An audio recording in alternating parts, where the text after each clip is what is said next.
Hey guys, it's Ivy, the Happy Whisker. Welcome back to another video. So I'm hungry, right? And I'm like, what am I gonna make? And I have this leftover pasta, this organic pasta that I got downtown, and I really like it, and it's cold. So I'm taking my 3-quart Instapot.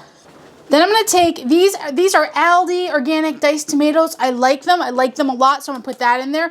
And when my mom used to make macaroni and cheese, it came with cheese and tomatoes, and so that's how I like it. So that's what I'm gonna do, and I might put a little Earth Balance. This is not the most nutritious of macaroni and cheese, but it's a cold and rainy day, and this is what I'm going for. Oops. You know what? I don't really want the water so much. I'll leave that in there, but I really want the chunky tomato more than I want the liquid. I'll use the liquid. I'll use it for something else, but now, these pastas are cooked already. I'm just going to do 5 minutes. And it's going to be kind of messy and all that. And the way my mom used to do it was more layered. Oh, did you see that? Look at that. I wouldn't even be able to do that if I tried. So I'm going to put a little bit of that vegan butter in there. Follow your heart cheese. I got 2 slices to start off with. They are kind of thickish. So I'm going to do that and fold them like that. Normally I would go ahead and layer everything and do it that way because that's how we grew up eating it, where it was just layers of the cheese, the pasta, and the tomato. But this is the Instapot, so I'm changing it up.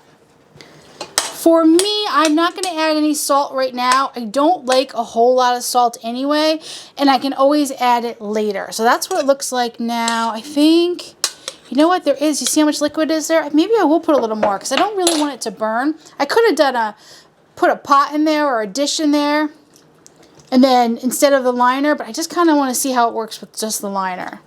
So I used half a big tin, cleaning that up a little bit. I am tempted to put some spice in here. You know, I do like a little kick. Ooh, look what I found. Is that readable? Reapers. All right, don't use your hands. Don't do what I'm doing. I'm going to put a little bit of Reaper in.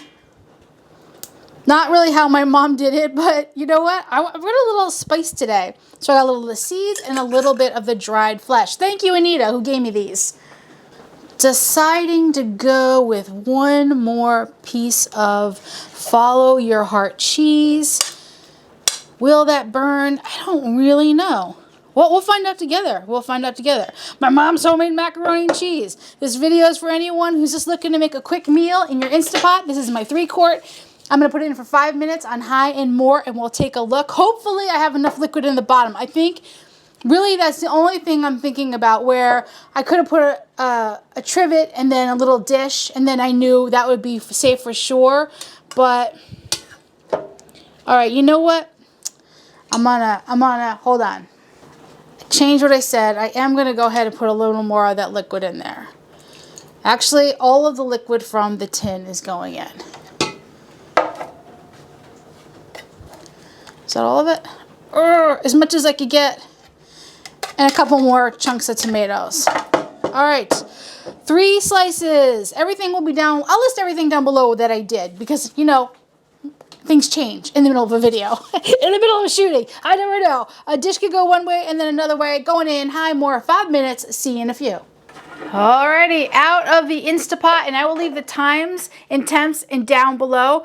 It's pretty hot. It doesn't look burned. I smell no burning. I smell no burning. Let's see. Ooh, so a little liquidy, so maybe I didn't need that much liquid, but you know what? The hardest part about this is going to be letting it cool down to take a thumbnail and then having to reheat it after it's done with the thumbnail. But welcome to YouTube. All right, so not maybe the healthiest thing in the world, but here's the thing. Getting someone to transition from eating a lot of meat into eating some plants or vegan food or whole food plant-based or whatever you want to call it is not always easy. So it's not always just stick some nooch and some noodles together and someone who's not used to that is going to love it. That's just not the way it works. Sometimes, but not all the time. So sometimes there's these transition things where add a little bit of the fat and add a little bit of the salt and just add some things to make it taste good to transition into more plants. And you know what? I love it. It kind of reminds me of when I was a kid, or it doesn't kind of. It does remind me of when I was a kid, only there'd be more melted cheese on the top because, you know, it would have been baked in layers. But I'm pretty happy with that. I'm going to go let this cool down so I can take a picture, do a thumbnail, and I'm going to eat. I'm Ivy. I am the Happy Whisk. This is my YouTube channel. This is my video. I hope you enjoyed it, and I will catch you guys in the next one. Whisk out.